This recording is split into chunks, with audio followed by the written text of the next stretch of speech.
Students अभी हमने देखा एसएससी के केस में जो हमारा पैकिंग फ्रिक्शन आता है वो आता है 52.4 या ऑलमोस्ट 52%। ठीक है, अब हम सेकंड अपने यूनिट सेल की बात कर रहे हैं जो कि है बीसीसी। इसमें z की वैल्यू होगी वो कितनी होगी 2, और जो r की वैल्यू है वो है हमारा a√3/4, जो कि हम लास्ट डायमेंशन वाली वीडियो से समझ सकते हैं r की वैल्यू a√3/4 कैसे आई। फिर से हम अपना फॉर्मूला लगाते हैं, percentage packing fraction equal to z की वैल्यू है 2, और यहाँ पर आपका फॉर्मूला लगेगा 4/3 पाई r क्यूब, यानी कि a√3/4 cube divide by a की cube volume of the unit cell multiplied by 100।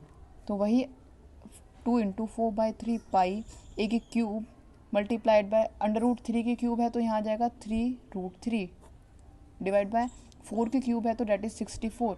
a की क्यूब नीचे है तो हम इसे ऊपर ले आते हैं और मल्टीप्लाइड बाय 100। a की क्यूब से a की क्यूब कैंसिल। जब हम इसे कंप्लीट सॉल्व करते हैं तो हमें वैल्यू मिलती है 68.002% या ऑलमोस्ट 68%। तो यहाँ से हमें क्या पता चला, जो बीसीसी के केस में पैकिंग फ्रिक्शन है वो कितना होता है 68%।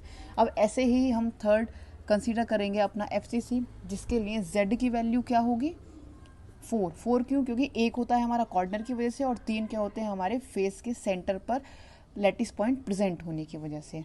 ठीक है, और r की वैल्यू इस केस में क्या हो जाती है a√2/4।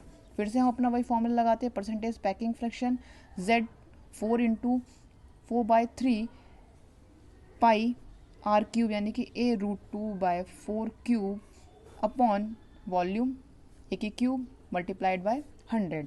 जब हम इसको फिर से ही सॉल्व आउट करते हैं तो हमें कुछ इस तरीके से दिखाई पड़ता है, a की क्यूब 2√2, 4 की क्यूब 64, a की क्यूब ऊपर ले आते हैं तो कुछ इस तरीके से मल्टीप्लाइड बाय 100। a की क्यूब से a की क्यूब कैंसिल होता है। जब हम इसको कंप्लीट सॉल्व करते हैं तो हमें वैल्यू मिलती है 74.023% या ऑलमोस्ट 74%।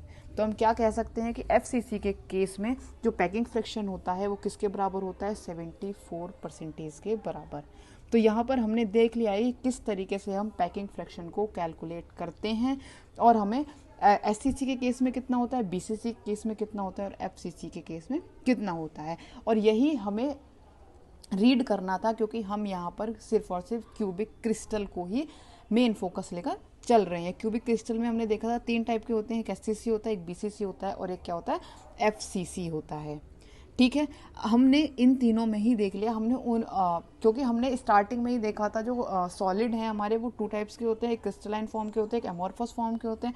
एमॉर्फस को हमने साइड आउट किया और क्रिस्टलाइन को लेकर आगे बढ़े। क्रिस्टलाइन में हमने देख लिया था कि इसमें किस टाइप के बॉन्ड होते हैं, लेकिन वो चीज़ हमारा मेन फोकस नहीं थी, उसके लिए सिर्फ हमें एलिमेंट्री आइडियाज़ होने चाहिए, सिर्फ और सिर्फ वो देखा। नेक्स्ट हमने फिर आगे बात की थी कि हमारे किस किस टाइप के यूनिट सेल होते हैं, जिसमें हमने देखा था SCC, BCC, FCC, and centred और एक ए सेंटर्ड।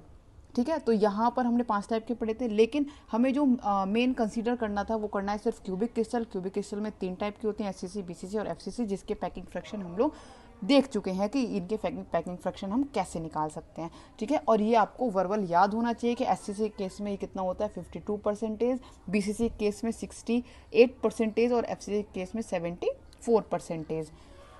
तो यहाँ पर आपका ये जो टॉपिक है ये एंड होता है।